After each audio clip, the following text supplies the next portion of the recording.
Breaking news చూస్తున్నాం. తెలంగాణ మంత్రిమండలి సమావేశానికి ముహూర్తం ఖరారైంది. ఈ నెల 4న హైదరాబాద్లోని సచివాలయంలో ముఖ్యమంత్రి రేవంత్ రెడ్డి అధ్యక్షతన సమావేశం జరగనుంది. ఇక కాళేశ్వరం కమిషన్ సమర్పించిన రిపోర్టుపై మంత్రివర్గం చర్చించనుంది. జస్టిస్ బీసీ ఘోష్ కమిషన్ ఇచ్చిన నివేదికపై నిర్ణయం తీసుకున్నట్లు తెలుస్తా ఉంది. దీనిపై మరింత సమాచారం అందించడానికి మా ప్రతినిధి సీఎంఓ ప్రతినిధి రమేష్ లైవ్లో అందుబాటులో ఉన్నారు. రమేష్, చెప్పండి, ఎప్పుడు కేబినెట్ సమావేశం జరగబోతుంది, ఎలాంటి నిర్ణయాలు తీసుకునే అవకాశం ఉంది?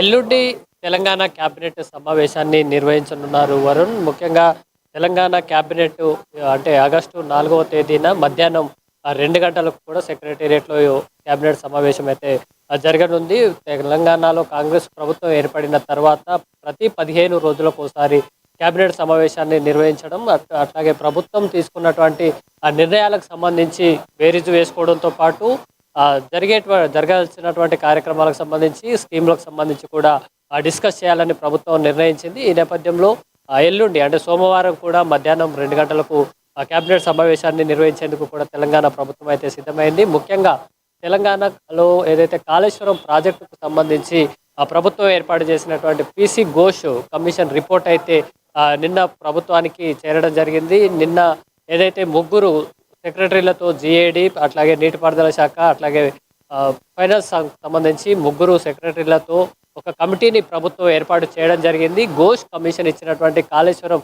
పూర్తి స్థాయి రిపోర్టు షీల్డ్ కవర్లో అందిన నేపథ్యంలో ఆ కమిటీని పూర్తిగా అధ్యయనం చేయడంతో పాటు అందులోని సారాంశాన్ని కూడా క్రోడీకరించి రేపు ఎల్లుండి జరిగేటువంటి కేబినెట్ సమావేశానికి ముందే ఈ కమిటీ అయితే ప్రభుత్వానికి అందించనుంది.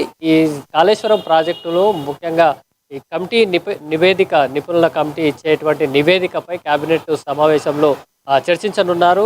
అధికారుల స్థాయి దగ్గర నుంచి కూడా గత ప్రభుత్వంలో పనిచేసినటువంటి మంత్రుల వరకు ఏ స్థాయిలో ఇన్వాల్వ్మెంట్ ఉంది అనే అంశంపై, అట్లాగే రూల్స్ని ఏ విధంగా వైలేషన్స్ చేశారు అనే అంశంపై కూడా పీసీ ఘోష్ కమిషన్ అయితే రిపోర్ట్ ఇచ్చింది వరుణ్. దీన్ని పూర్తిగా అధ్యయనం చేసి ఈ ముగ్గురు నిపుణుల కమిటీ ఇచ్చేటువంటి నివేదిక. రమేష్, అయితే క్యాబినెట్ లో చర్చించిన తర్వాత మళ్ళీ వచ్చే వర్షాకాల అసెంబ్లీ సమావేశాల్లో చర్చించే అవకాశాలు కనిపిస్తున్నాయా? ఎందుకంటే ఆల్రెడీ కూడా టీపీసీసీ మహేష్ కుమార్ గౌడ్ కేసీఆర్ఏ దోషి అంటూ కూడా తేల్చింది రిపోర్ట్ అంటూ కూడా చెప్పిందని కూడా ముందే అవుట్బర్స్ట్ అయిపోయారు. సో ఎలా చూడాలి? అసెంబ్లీలో చర్చించే అవకాశాలు ఉన్నాయా, లేదంటే ఈలోపే క్యాబినెట్లో చర్చించిన తర్వాత ఎలాంటి వార్తలు వినాల్సి వస్తుంది, ఏం జరగబోతుంది?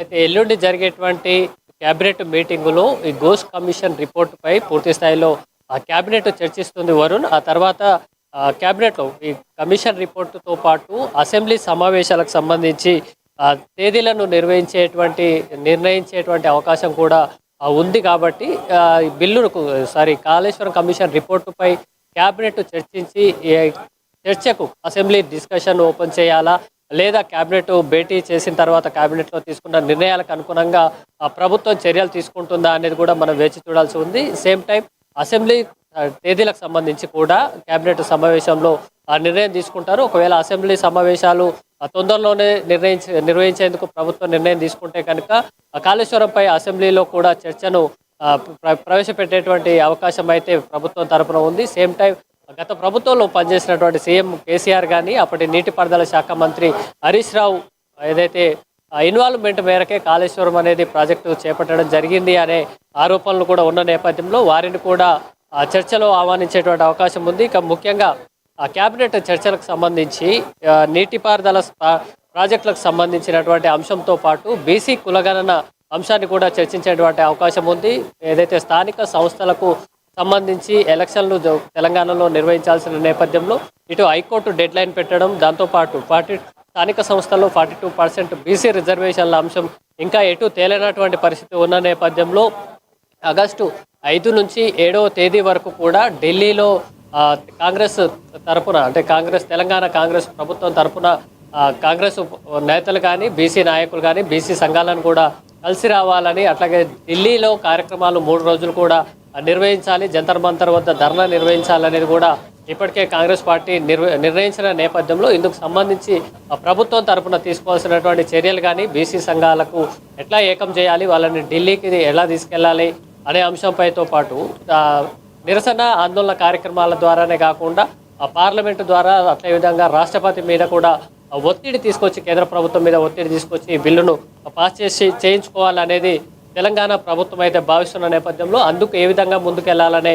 అంశంపై కూడా క్యాబినెట్లో చర్చించేటువంటి అవకాశం ఉంది. సేమ్ టైం తెలంగాణ రాష్ట్రంలో కూడా ఖాళీగా ఉన్నటువంటి ప్రభుత్వ ఉద్యోగాలు, ధాన్యానికి సంబంధించి మద్దతు ధర, సేమ్ టైం బోనస్కు సంబంధించిన అంశంపై కూడా రేపు ఎల్లుండి జరిగేటువంటి క్యాబినెట్లో నిర్ణయం తీసుకునేటువంటి అవకాశం ఉంది. Right, thank you Ramesh for the clear updates.